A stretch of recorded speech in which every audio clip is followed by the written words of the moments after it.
Lent நாட்களின் மூன்றாவது வாரத்திற்குள்ளாக வந்திருக்கின்ற இந்த நல்ல நாளிலே, இந்த செவ்வாய்க்கிழமை அன்று ஆண்டவர் நமக்கு முன்பதாக வைக்கும் அருமையான வார்த்தைகள் மத்தேயு எழுதின சுவிசேஷம் 18ஆம் அதிகாரம் 21 35 வசனங்களை தியானிக்கும்படியாக தேவன் நமக்கு இந்த நல்ல நாளிலே கொடுத்திருக்கின்றார்.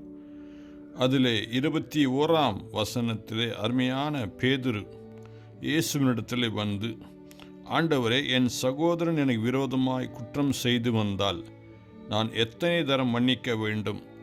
7 தரம் மட்டுமோ என்று கேட்டான்.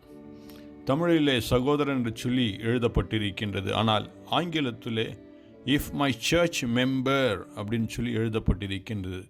என்னுடைய திருச்சபையில் உள்ள ஒரு அங்கத்தினர் எனக்கு விரோதமாய் செயல்பட்டால் நான் எத்தனை முறை மன்னிக்க வேண்டும்? 7 முறையா இல்லை 7 முறைதானா என்று சொல்லி கேட்பதை நாம் பார்க்கின்றோம். பிரியமானவர்களே, நாம் ஆலயத்துக்கு செல்கின்றோம், ஆலயத்திலே வழிபாடிலே கலந்து கொள்கின்றோம், ஆலயத்தின் எல்லா நிலைகளிலும் பொறுப்புள்ளவர்களாய் நாம் இருக்கின்றோம். ஆலயத்திலே பொறுப்புள்ளவர்களாய் இருந்து ஆலயத்தின் வழிபாடிலே கலந்து கொண்டிருக்கின்ற நாம் மன்னிக்கக்கூடிய சுவாபம் இல்லாவிட்டால், அது விசேஷமாக இஃப் மை சர்ச் மெம்பர் என்று சொல்லி அழகாக எழுதப்பட்டிருக்கின்றது.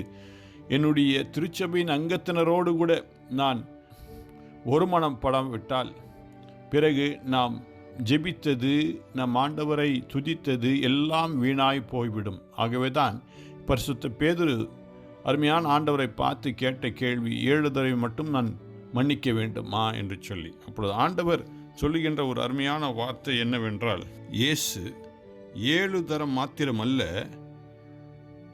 7 தரம் மட்டும் என்று உனக்கு சொல்லுகிறேன் என்று சொல்லி பதில் அளிப்பதை நாம் பார்க்கின்றோம்.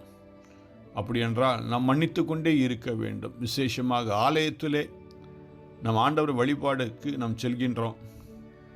ஆனால் ஆலயத்தில் உள்ளவர்களோடு கூட நாம் ஒற்றுமையாக இருக்கின்றோமா?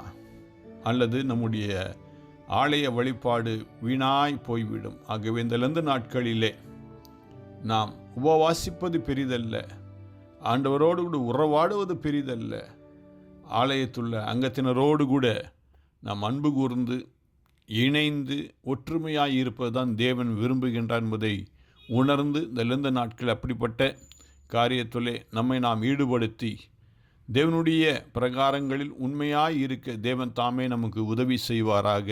ஆமேன்.